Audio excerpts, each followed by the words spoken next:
और भाई क्या हाल है।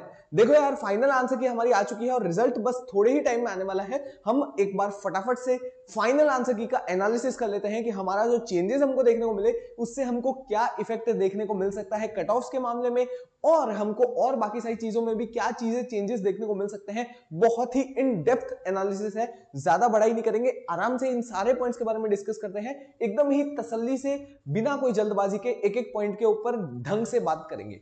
ठीक है, सबसे पहली बात कि यहां पे हमारे 11 क्वेश्चंस के अंदर हमको चेंज देखने को मिला है आंसर की के अंदर। मैं यहां पे बात कर रहा हूं कॉमर्स डोमेन की। ठीक है, जो कॉमर्स वाले बच्चे हैं जिन्होंने अकाउंट्स, बिजनेस स्टडीज, इसके अलावा इकोनॉमिक्स और मैथ्स का पेपर दिया था, इकोनॉमिक्स और मैथ्स में हमको कोई चेंजेस देखने को नहीं मिले। मैथ्स के अंदर देखो यार, मैं कोशिश किया था सारे जितने भी चेक कर सकूं उतने करने की, एंड मेरी टीम वालों ने मुझे यही बोला जितने भी क्वेश्चन वो चेक कर पाए कि मैथ्स के अंदर कोई चेंजेस हमको देखने को नहीं मिले हैं। अगर आपको लगता है कि मैथ्स के अंदर कुछ चेंज हुए हैं आपके पेपर के अंदर, कोर मैथ्स हो गया, अप्लाइड मैथ्स हो गया, आप नीचे कमेंट करके जरूर बता देना। मुझे जैसे ही पता चलता है, वेरीफाई हो जाता है, मैं पिंड कमेंट में उसको डाल दूंगा, कोई दिक्कत की बात नहीं है। इकोनॉमिक्स में कोई चेंज हमको देखने को नहीं मिला है, लेकिन उसके अलावा ये सारे सब्जेक्ट्स के अंदर हमको चेंज देखने को मिला है। अब रही बात जो कॉमर्स के अलावा दूसरी स्ट्रीम से है, उन लोगों के लिए भी मैं थोड़ा सा बता देता हूं कि जो दूसरी स्ट्रीम से है उसके अंदर भी ये इफेक्ट अप्लाई करेगा जो मैं इधर बता रहा हूं, क्योंकि इंग्लिश जो सब्जेक्ट है वो ऑलमोस्ट सब स्ट्रीम्स वालों के लिए कॉमन है। ऑल्दो उसके अंदर कुछ एक्सेप्शन है, उसके बारे में भी मैं बताता हूं, लेकिन इंग्लिश सब्जेक्ट जो है, क्योंकि वो 7 से 8 लाख बच्चों ने दिया है, प्लस उसमें 76% के अराउंड अटेंडेंस थी। अगर फैक्चुअली थोड़ा सा गलत होगा तो प्लीज मेरे को करेक्ट कर देना। उसमें बहुत ज्यादा मैं डिटेल में नहीं घुस रहा हूं, लेकिन मैं आपको सिर्फ एक आइडिया देने के लिए बता रहा हूं। सबसे ज्यादा बच्चों ने इंग्लिश दिया है, जनरल टेस्ट के बाद सेकंड नंबर या यही फर्स्ट नंबर है, मेरे को अच्छे से याद नहीं है, बट ये वाली चीज हमको देखने को मिली थी इंग्लिश में। तो इंग्लिश इसलिए डिसाइडिंग सब्जेक्ट बन जाता है, और जो बाकी स्ट्रीम्स है, हर स्ट्रीम के हर तरीके के कोर्स में इंग्लिश सब्जेक्ट लगता है। बट यहाँ पे कुछ एक्सेप्शंस है। एक्सेप्शंस ये है कि जो बीएससी के कोर्सेज है उसके अंदर काफी सारे ऐसे कोर्सेज है जिसके अंदर आपका इंग्लिश इंक्लूड नहीं होता है। इंग्लिश के अंदर वो सिर्फ और सिर्फ 30% मार्क्स मांगते हैं कि आप इंग्लिश सब्जेक्ट के अंदर पास हो। अगर आप पास हो जाते हो तो यहां पे वो उसको कंसीडर कर लेते हैं, तो इंग्लिश का स्कोर वो कंसीडर नहीं करते एलिजिबिलिटी के लिए। मतलब सिर्फ और सिर्फ पास होना इंग्लिश के अंदर 30% से ऊपर स्कोर करना कंसीडर करते हैं। तो वो कोर्सेज के अंदर ये चीज अप्लाई कम होगी, लेकिन बाकी सारे कोर्सेज के अंदर ये इंग्लिश वाला जो मैं अभी एनालिसिस पूरा बताऊंगा वो अप्लाई होगा।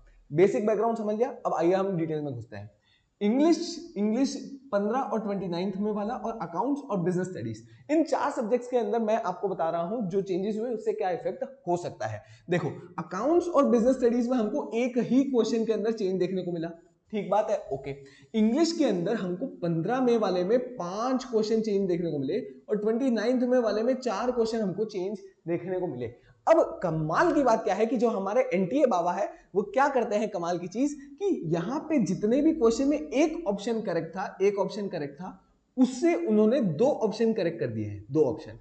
मतलब अगर मैं ध्यान से देखूं तो किसी में भी ऐसा नहीं किया है कि कोई क्वेश्चन में ए बी सी डी में से ए ऑप्शन करेक्ट था, उससे उन्होंने डी ऑप्शन करेक्ट कर दिया या सी ऑप्शन करेक्ट कर दिया, ऐसे नहीं किया है। ए ऑप्शन करेक्ट था तो ए का ए ऑप्शन तो करेक्ट है ही है, लेकिन उसके साथ में दूसरा ऑप्शन एक और करेक्ट कर दिया। तो ऐसे करके चीज इन्होंने करी है, जिसकी वजह से क्या हुआ कि स्कोर जो है वो किसी के कम तो हुए ही नहीं, लेकिन या तो सेम रहे होंगे या तो बड़े होंगे। कैसे ऐसे? टोटल यहां पे देखो 11 क्वेश्चंस हो गई है, 9 10 11, लेकिन 11 के 11 हर किसी के अप्लाई नहीं होंगे, या तो किसी के ये 6 होंगे या 7 होंगे मैक्स टू मैक्स। मिनिमम देखो किसी के 0 क्वेश्चन में चेंज हो सकता है। ये मेरे टॉपर्स में काफी सारे बच्चों से मेरी बात हुई थी, उन लोगों ने बोला कि उनके बहुत सारे बच्चों के कुछ चेंज नहीं देखने को मिला। तो वो 0 मार्क्स का चेंज जो है वो मिनिमम हो सकता है, किसी के कम नहीं हुए, फिर से ध्यान रखना, किसी के कम नहीं हुए। 0 मार्क्स का चेंज हमको मिनिमम देखने को मिल सकता है, लेकिन मैक्सिमम, अगर ये 29th में वाला बच्चा है तो मैक्सिमम 6 क्वेश्चन में चेंज हो गया कॉमर्स वाले बच्चे के लिए, और अगर 15th में का है तो मैक्सिमम 7 क्वेश्चन में चेंज हो गया। तो 6 से 7 क्वेश्चन में मैक्सिमम हमको चेंज देखने को मिला है। चेंज का मतलब भी है इंक्रीज ऑफ स्कोर। तो यहां पे 6 से 7 क्वेश्चन यानी 42 से 48 मार्क्स का इंक्रीज देखने को मिला। यहां पे ये नंबर कैसे आया, ये यार बहुत ही सिंपल कैलकुलेशन है, ये कोई भी आप कमेंट कर देना, अगर समझ नहीं आए तो कोई ना कोई आपको आंसर में बता देगा कि ये इंटू 6 क्यों हुआ है, ठीक है। तो ओवरऑल ये चीज हमको देखने को मिली कि 1 से 2 ऑप्शन कर दिया, स्कोर हमारा किसी का भी कम नहीं हुआ है, स्कोर उल्टा बढ़ गया है सब लोगों का। इससे हमको क्या समझ में आ रहा है, इससे हमको ये समझ में आ रहा है कि कट ऑफ यहाँ पे इंक्रीज हो सकती है, लेकिन अभी इसके अंदर काफी सारी चीजें आपने कंसिडर करी नहीं है। मैं एक एक करके आपको सारी चीजों के बारे में बताता हूं, आप देखना और समझना कि हमको क्या चीज एक्चुअल में देखने को मिलेगी। देखो, सबसे पहली बात की जो नॉर्मलाइजेशन है वो नॉर्मलाइजेशन होगा या नहीं होगा, इसके बारे में यार क्लैरिटी बहुत अच्छे से नहीं है हमारे पास। ऑनेस्टली कहूं तो कोई भी लोग जो भी यूट्यूब पे कह रहे हैं कि नॉर्मलाइजेशन आपका होने वाला है रीटेस्ट वालों के साथ भी, देखो यार मैं बताता हूं कि रीटेस्ट वालों के साथ नॉर्मलाइजेशन हो भी सकता है, नहीं भी हो सकता है। अगर हो जाएगा तो बहुत बड़ा बवाल हो जाएगा, मतलब इतना बड़ा बवाल हो जाएगा कि मतलब लोग सच में एनटीए को छोड़ेंगे नहीं, अगर सीयूईटी वाले जितने भी बच्चे एक्टिव हो गए तो नीट वालों जैसे। लेकिन अगर रीटेस्ट वालों का नॉर्मलाइजेशन नहीं करते हैं तो सिचुएशन फिर भी अंडर कंट्रोल रहेगी। देखो, ये इसकी जो पॉसिबिलिटीज हैं कि ये सब चीजें जो हुई है इसके बहुत सारे रीजंस हो सकते हैं। मैं यहाँ पे कोई वो नहीं हूं कि एकदम पुख्ता सबूत लेके आया हूं कि यही बात हुई है, कुछ भी रीजंस हो सकते हैं। हो सकता है कि बच्चों के मार्क्स बहुत स्कोर कम आ रहे हो, इस वजह से इन्होंने बढ़ा दिया। हो सकता है मतलब कुछ भी रीजन हो सकता है कि जिसकी वजह से इन्होंने इस तरीके के चेंज किए कि 1 से 2 ऑप्शन कर दिए, कुछ भी वैसा चेंज नहीं किया है। अगर मैं लास्ट ईयर से कंपेयर करूं 2022 और 23, उसके अंदर इस तरीके से हमको देखने को नहीं मिला था। उसके अंदर पहली बात तो कि एक एक सब्जेक्ट के 30-30, 40-40, 60-60 शिफ्ट में पेपर हुए, और इतनी शिफ्ट में पेपर होने के बाद सारी शिफ्ट के अंदर हमको आंसर की में चेंजेस काफी देखने को मिले। मतलब ये ऑप्शन से दूसरा ऑप्शन ही करेक्ट कर दिया, ऐसे काफी केसेस थे। ये ऑप्शन से ड्रॉप कर दिया क्वेश्चन, वैसे भी काफी केसेस थे। और ये ऑप्शन से 2 ऑप्शन करेक्ट कर दिए, वैसे भी काफी केसेस थे। तो बहुत सारे तरीके के केसेस थे, लेकिन इस ईयर जो हुआ है वो पिछले दोनों साल से बहुत ज्यादा डिफरेंट है। ठीक है, अब देखो नॉर्मलाइजेशन अगर हो जाता है, इसके बारे में क्लैरिटी क्यों नहीं है। देखो, अगर हम एनटीए के बुलेटिन से जाए तो उसके अंदर उन्होंने लिखा है कोई भी सब्जेक्ट का एक शिफ्ट से ज्यादा शिफ्ट में अगर पेपर हो जाता है अंडर एनी अनफोर्सीन सर्कमस्टेंसेस, ऐसे करके ही लिखा है, तो वो नॉर्मलाइजेशन करेंगे ही करेंगे, ऐसा उन्होंने लिखा है। बट हमने नीट के अंदर देखा था, वो भी एनटीए कंडक्ट करवाता है, उसके अंदर भी हमने देखा था कि ऐसा उन्होंने रीटेस्ट लिया है 1600 बच्चों का, लेकिन किसी के भी स्कोर को नॉर्मलाइज नहीं किया है। वहां 24 लाख बच्चे थे, यहाँ 13 लाख के आसपास टोटल बच्चे हैं, और एक एक सब्जेक्ट में देखे तो मैक्सिमम 8-9 लाख बच्चे हैं, और मिनिमम तो हजारों में भी है, 5-10 हजार में।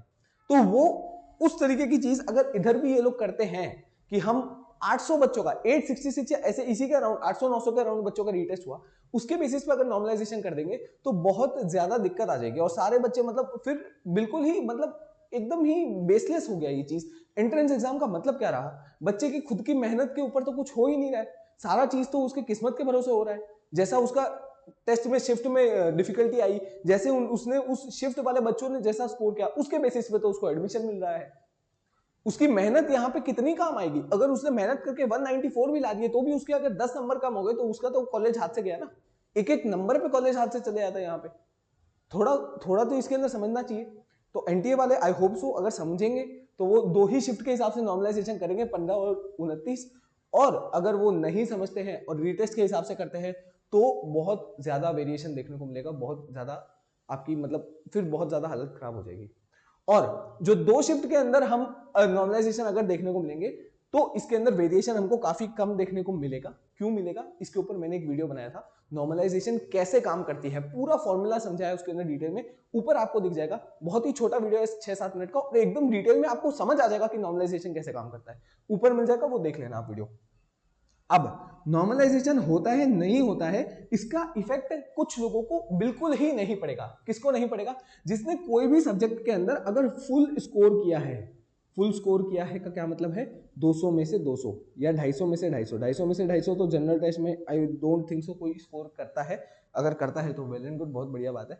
लेकिन 200 में से 200 जिन लोगों ने स्कोर किया है उनके हमको पिछले दोनों सालों में नॉर्मलाइजेशन नहीं देखने को मिला है। अगर हुआ भी है नॉर्मलाइजेशन तो उनका 199 पॉइंट कुछ 6 या 7 ऐसे करके कुछ हो जाता है स्कोर, तो उनका 199 करके ही रहता है, उनका 200 वालों का कुछ इफेक्ट नहीं आता क्योंकि उनकी रैंक 1 होती है। कैसे है वो नॉर्मलाइजेशन वाले वीडियो में फॉर्मूला में समझाया था मैंने।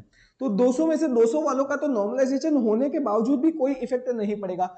अब आप सोचो, अगर इतने क्वेश्चंस करेक्ट हो गए, इतने क्वेश्चन से मार्क्स बढ़ गए, तो जिसके 188 थे, 182 थे, 194 थे, जिनके एक एक दो दो क्वेश्चन की वजह से बस स्कोर कम हो रहे थे। और अगर ये जो क्वेश्चन में करेक्शन हुए, ये क्वेश्चन उन्होंने अटेम्प्ट किए थे और इसी की वजह से उनके नंबर कट रहे थे और अब उनके नंबर चेंज हो गए हैं और बढ़ के फुल हो गए हैं, वो लोगों को तो नॉर्मलाइजेशन अफेक्ट ही नहीं करेगा ना भाई।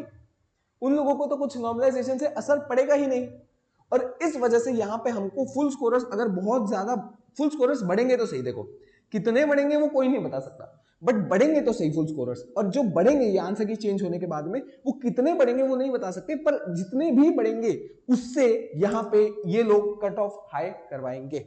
ओवरऑल हाई कट ऑफ होगी नहीं होगी उसके ऊपर मैं आता हूं। पहले मैं कुछ और पॉइंट्स जो है उनको कंसिडर करना चाहता हूं, आपको बताना चाहता हूं, एक बार आप उसको सुन लीजिए।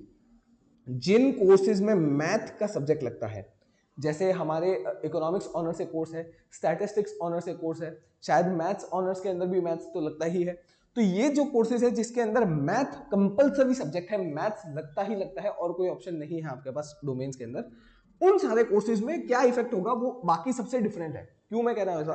क्योंकि पिछले सालों के कंपैरिजन में 2022 और 23 के कंपैरिजन में इस साल का मैथ्स का जो पेपर है वो बहुत ज्यादा डिफिकल्ट आया था, बहुत ज्यादा टफ था। मतलब जितने भी एजुकेटर्स भी हैं, टीचर्स भी हैं जो पढ़ाते हैं हमारे यूट्यूब पे, वो टीचर्स तक ने भी कहा है कि इस साल का मैथ्स का जो पेपर है वो अच्छे लेवल का बनाया है, अच्छे खासे लेवल का बनाया है, मतलब बच्चे को दिमाग लगाना पड़ रहा है और 60 मिनट जो है वो बच्चे को कम पड़ रहे हैं। तो इस तरीके का मैथ का पेपर काफी ज्यादा हमको टफ डिफिकल्ट देखने को मिला। और उस डिफिकल्ट पेपर में हमको अब क्या कट ऑफ कम होती हुई दिखेगी या सेम ही रहेगी पिछले दोनों सालों के कंपैरिजन में? देखो मैं इसके बारे में आपको बताता हूं। इसके अंदर दोनों केसेस में से कुछ भी हो सकता है, हम इसको प्रेडिक्ट नहीं कर सकते। ऑल्दो वो डिफिकल्ट था तो भी हम प्रेडिक्ट क्यों नहीं कर सकते कि कट ऑफ कम होगी? क्योंकि यहां पे बेटा हमको 4 से 5 क्वेश्चन इंग्लिश के अंदर चेंज होते हुए दिखे हैं। और अगर 4 से 5 क्वेश्चन इंग्लिश के अंदर चेंज हुए, इसकी वजह से जो स्कोर बच्चों का बढ़ा है, उतना ही स्कोर मैथ्स के अंदर बच्चों का कम हो रहा है due to the difficulty of the paper. तो वो दोनों अगर बैलेंस आउट हो गए तो हमारी कट ऑफ हमको सेम देखने को मिलेगी, मतलब मैथ्स की कट ऑफ कहीं नहीं गिरेगी। ठीक है, अगर आप इस एजम्पशन से चल रहे थे कि मैथ्स की कट ऑफ कम हो जाएगी, तो वो हो सकता है कि वो सेम रह जाए और हो सकता है कम भी हो जाए। देखो मेरे हिसाब से, मेरे को जो लगता है वो कम होनी चाहिए, कम होनी चाहिए, क्योंकि इंग्लिश के 4-5 क्वेश्चन वाले केसेस उतने नहीं देखने को मिलेंगे जितने मैथ्स के टोटल बच्चे हैं जिन्होंने दिया है पेपर।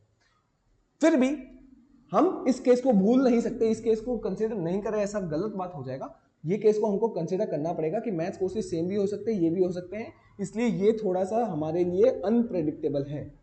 ठीक है, इतनी बात आई समझ में? अब जो लोग मैथ्स वाले नहीं है, अब तुम्हारा आगे का वीडियो अब तुम्हारे लिए भी है। चल, इससे क्या होगा, बोर्ड्स की वैल्यू जो है वो भी आपको काफी बढ़ती हुई दिखेगी। क्यों होगा ऐसा? इसके ऊपर भी एक डिटेल में मस्त वीडियो बनाया है, आप देखना, 5 मिनट का है, बहुत ही छोटा सा वीडियो, प्यारा सा वीडियो है। उसके अंदर बोर्ड की वैल्यू क्यों बढ़ेगी वो भी समझाया था। और बोर्ड की वैल्यू इधर इसलिए भी बढ़ती हुई दिखेगी क्योंकि फुल स्कोरर्स भी हमारे बढ़ेंगे और हमारे टाई ब्रेकर लगने के चांसेस और ज्यादा बढ़ते हुए हमको इस ईयर दिखेंगे। पिछले दोनों ईयर के कंपेरिजन में ये ईयर बहुत ज्यादा डिफरेंट है। 2022, 23, 24, ये मैं पिछले अपने 3-4 वीडियो में ये सेम बात को मैं कवर कर चुका हूं। ये तीनों ईयर बहुत ज्यादा डिफरेंट है। हमारे सीबीटी प्लस, इसमें सीबीटी प्लस ओएमआर में हुआ। और सबसे खास बात, जैसे इसके अंदर ओएमआर में हुआ, सबसे खास बात इन दोनों ईयर के अंदर हमारे एक एक सब्जेक्ट के 60-60, 50-50 शिफ्ट में पेपर हुए। बट इस ईयर हमारे एक पेपर के 2 ही शिफ्ट में हुए और कुछ कुछ हमारे जो रीटेस्ट वाले को भी अगर हम कंसिडर करें तो फिर 3 शिफ्ट के अंदर हमारे पेपर हुए, ओनली 2 या 3 शिफ्ट्स।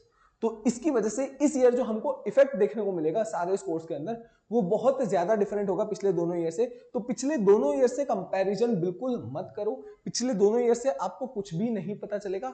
मैं अभी देखो पिछले दोनों ईयर्स के बारे में मैं आपको एक चीज बताना चाहता हूं। एक मैंने पिछले कुछ वीडियो के अंदर एक category wise cut off analysis का वीडियो बनाया था, वो भी आपको दिख जाएगा। उसके अंदर मैंने बताया था कि मैं एक कॉलेज के ऑफिशियल स्कोर्स लेके आया हूं। वो स्कोर्स क्या है और कौन सी कॉलेज के हैं और उसके अंदर आपको जो दिख रहा है वो स्कोर कैसा है, राउंड वाइज क्या है उसका, हर एक चीज मैं आपको नेक्स्ट वीडियो के अंदर बताने वाला हूं। उसके लिए आप अपडेटेड रहना, चैनल को चेक करते रहना, आपको वो वीडियो बहुत ही जल्दी देखने को मिलेगा कि एक्चुअल ऑफिशियल कट ऑफ्स क्या है। बिल्कुल ही एकदम ऐसी चीज बताऊंगा जो चीज पूरे यूट्यूब पे आपको कहीं नहीं देखने को मिलेगी। ठीक है, तो वो वीडियो के लिए आप अपडेटेड रहना, चैनल को चेक करते रहना। अब बोर्ड की वैल्यू हमको इसकी वजह से भी बढ़ती हुई दिखेगी और ओवरऑल इन सब चीजों की वजह से भी बढ़ती हुई दिखेगी कि एक ऑप्शन से 2 ऑप्शन करेक्ट हो गए, तो ये सारी चीज एडअप होके हमको बोर्ड की वैल्यू बढ़ाते हुए दिखेंगे। क्यों? क्योंकि हमारे टाई ब्रेकर्स इंक्रीज होंगे। अगर हमारे टाई ब्रेकर जो है वो इंक्रीज होंगे तो हमारे टाई ब्रेकर के अंदर सबसे पहले बोर्ड के मार्क्स ही चेक होते हैं आफ्टर योर सीयूईटी स्कोर्स, तो वहां पे हमको बोर्ड की वैल्यू जो है वो इंक्रीज होती हुई दिखेगी। देखो ये सारी चीज दिल्ली यूनिवर्सिटी के पर्सपेक्टिव से है। अगर आप बीएचयू या जामिया मिलिया इस्लामिया जेएनयू इनके एस्पेक्ट से पूछ रहे हैं तो उसका मुझे बहुत डिटेल से आइडिया नहीं है, मैं उसके बारे में बहुत ज्यादा टिप्पणी नहीं कर सकता। पर ये ओवरऑल चीजें देखो अप्लाई तो हर एक बच्चे के लिए होगी जिसने सीयूटी दिया है। डीयू वालों के लिए कुछ कुछ चीजें जो मैं यहां बता रहा हूं वो ज्यादा अप्लाई होगी क्योंकि वो डीयू के एस्पेक्ट से मैं बता रहा हूं, दिल्ली यूनिवर्सिटी के एस्पेक्ट से।